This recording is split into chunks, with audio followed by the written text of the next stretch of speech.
Today we've started tear down and disassembly. Going to be taking the suspension apart.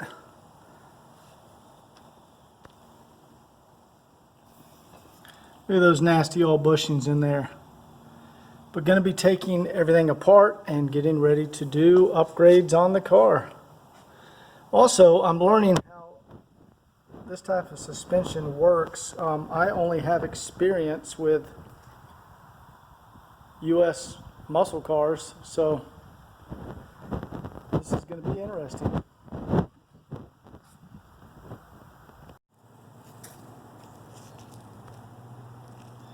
Alright, I've started the teardown process.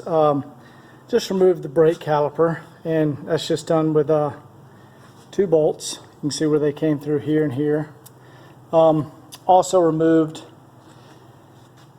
the dust shield, and you loosen these Allen, try to get this light correct.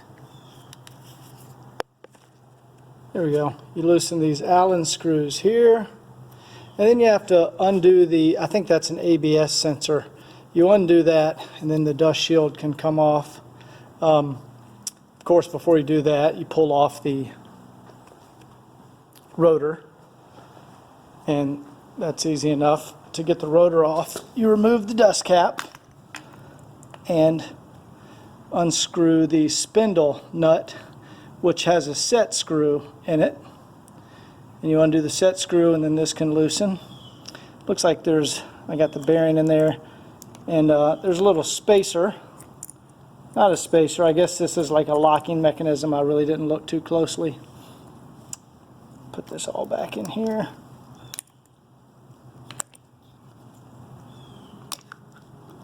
So I'm going to undo this bolt,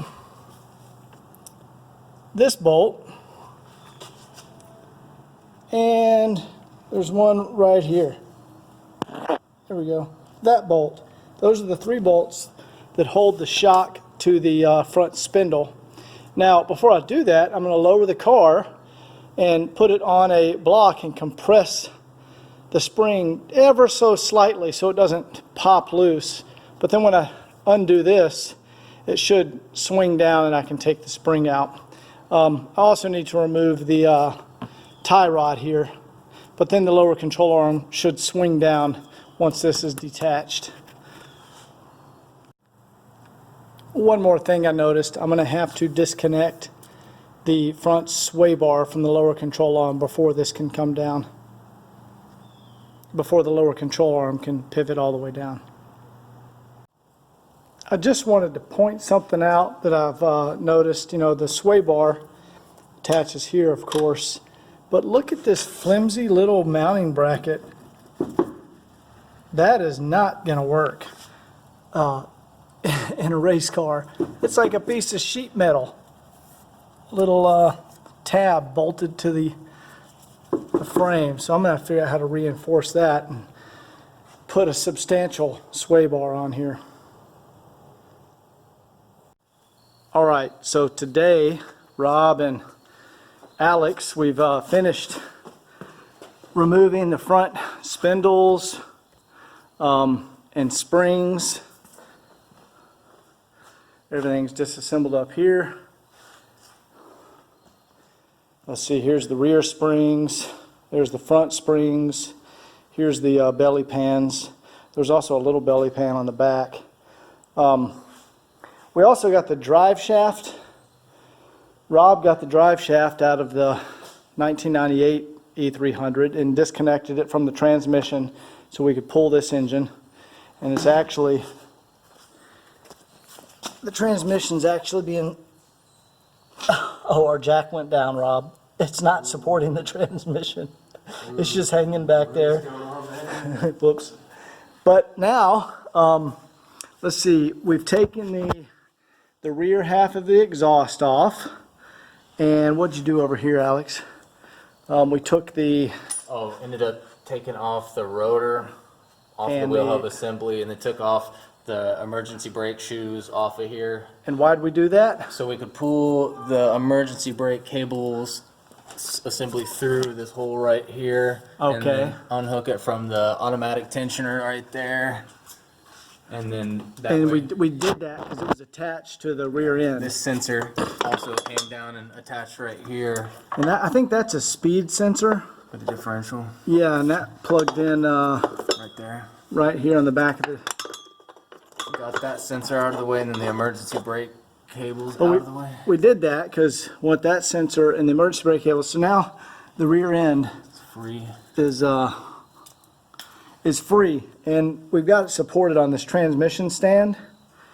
And so if all go, oh, and we've also removed the subframe Bolt there. bushing bolts here, and then Alex is pointing to one up there. So I think it's literally right there. Oh, what did we also do with the shocks? We went into the trunk and removed the covering along the trunk panels and unbolted the shocks from the top of the car. Oh, and the sway bar. Yeah. We had to disconnect the sway bar because that's attached to the body. So basically, the cables, the speed sensor, the shocks, the emergency brake cable, and the sway bar. And of course, the brakes, because the brake lines are attached to the body. But now this should lower. So you guys want to balance it on each side, and I'll turn this handle, and we'll see if... Yep. And then this will allow me to rebuild it on the ground. All right, let's see what we got here. Is it clear in that drive shaft up there? Yeah. It's clearing it. It's coming. I know. It's got it. We got it. All right, It's free. how's it going? The shock's coming down. Yep, you good over there, I'm Rob? good. I'm good. Keep it. It's going to just- slide. We don't want it to slide off this jack. All right. Gotcha. 'Cause So it's don't sliding stand back. underneath it. Yeah. Yeah. All right. All right, it's coming. It's out. Keep your eye on the jack, not the shock. Yep, we don't want it to slide off this jack. Yeah, and if anything, if it starts sliding back, just catch it on that black lip right there on the jack stand, and it'll keep it from sliding off. All right. Okay.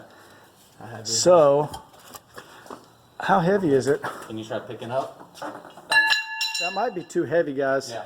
That's pretty damn heavy. So, I'm going to stop recording, and the three of us are going to lift it off here and just set it on the ground. Oh yeah. So, that worked. But yeah, we, how much do we think this weighs? This was probably only 100 pounds. 150, 200 Hu- pounds. 150 pounds. It wasn't that heavy. It's a little, just the weight. The Back way. weighted. Yeah, and it's definitely back weighted because as soon as we took it off, it flipped backwards, which makes sense. The differential is heavier there, but so that's all out of the car, and I'm going to rebuild this with ground control suspension parts, and then also see about reinforcing this subframe, welding in brackets like here and over here to just reinforce all of this. Because this is pretty weak looking. Doesn't look like race car parts for sure. And next weekend or the weekend after, we're going to pull this engine out of here. But that's where we're at with the 124 race car build. All right, so what I'm working on today is I'm measuring these aftermarket sway bars I got from Blue Ridge Mercedes. These are actually the E60 spec sway bars. For example, they're way beefier than the factory E300 sway bars, and for racing, that's definitely, you need that. So for example, see if I can turn on this light. All right, so the factory sway bar actually tapers down right here, so I need to measure right up in this area. I'm just going to center my caliper out, or zero my caliper out. There we go. And the factory front sway bar on this car is 26 millimeters. There you go, 26.6, 26 millimeters. Now, the aftermarket E60 is, let me get on here and measure this guy.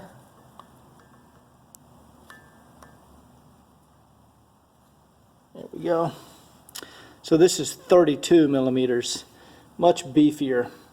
But I need to measure that because I'm going to order the poly bushings to put here, so I need to know the diameter of the sway bar. Also, this has got the, factory, I guess this is like a sway bar mount, and it's really flexible and springy. Those are original, so I went ahead and picked up a brand new set, just to be safe. Don't want those breaking. As far as the rear, let's go over here. So the rear sway bar on this car is very, very small. If I measure that,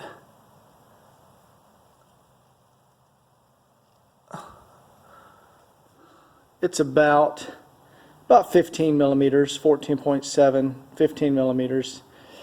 And the aftermarket rear sway bar, designed after the, I think it's the E60.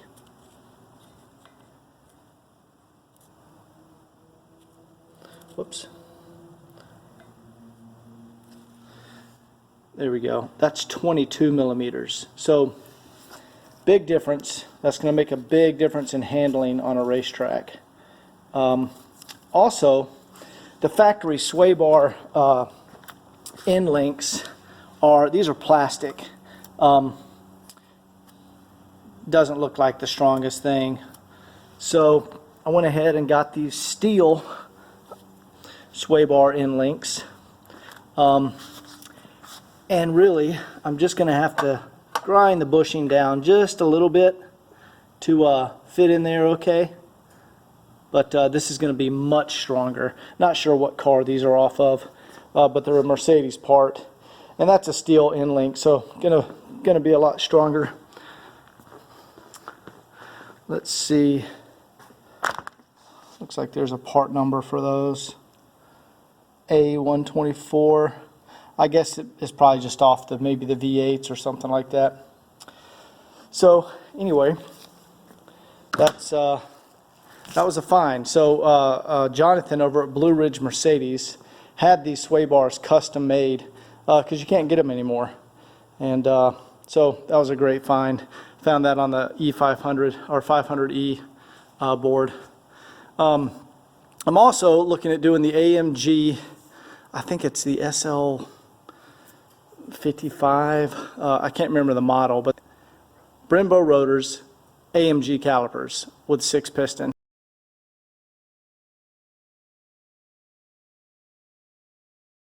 Today I just went ahead and removed the front struts because I've got the N-Trax suspension on order.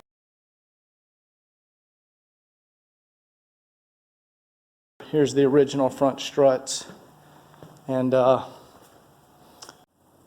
also gone ahead and cleaned up the front spindles or steering knuckles. Here's the originals. I just hit them with some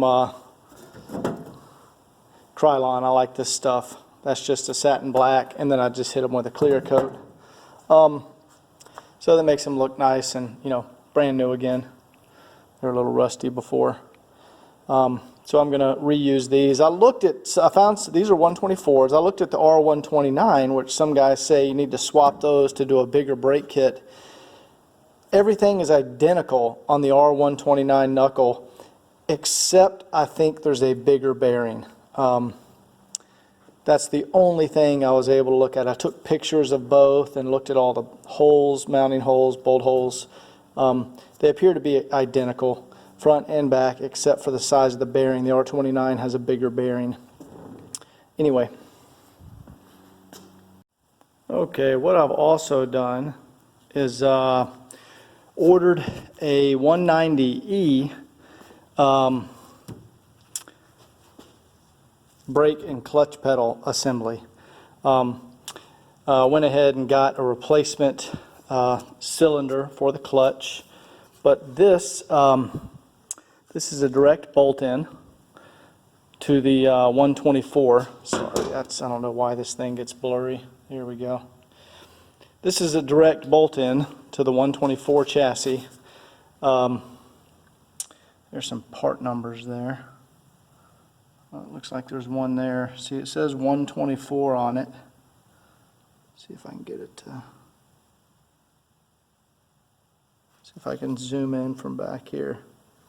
There we go. 124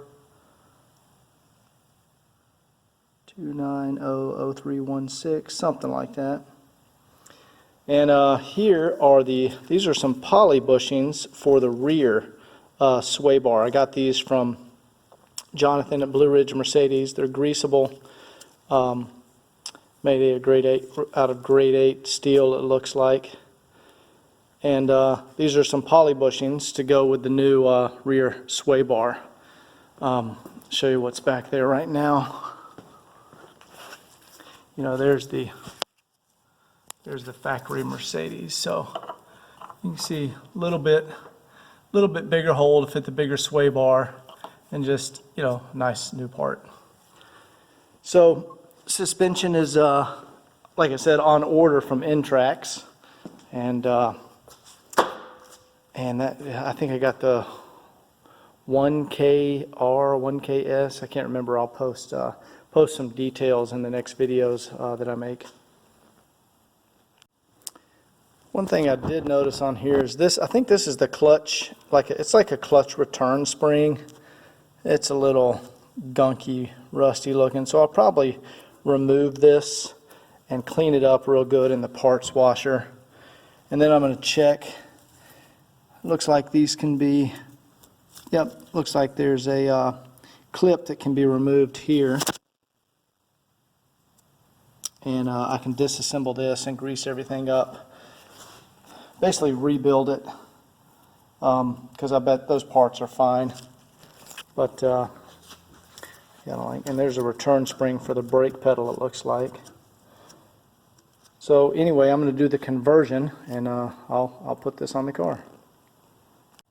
Also, another thing I wanted to point out, I know when I do the 606 turbo swap, I'm going to have to use the oil pan from this engine so that it clears the cross member and that sort of stuff. And one thing I saw about this oil pan on the 124 is that this appears to be an oil cooler. Yeah, I think that's an oil cooler, and it's built into the pan. I really do not like that. For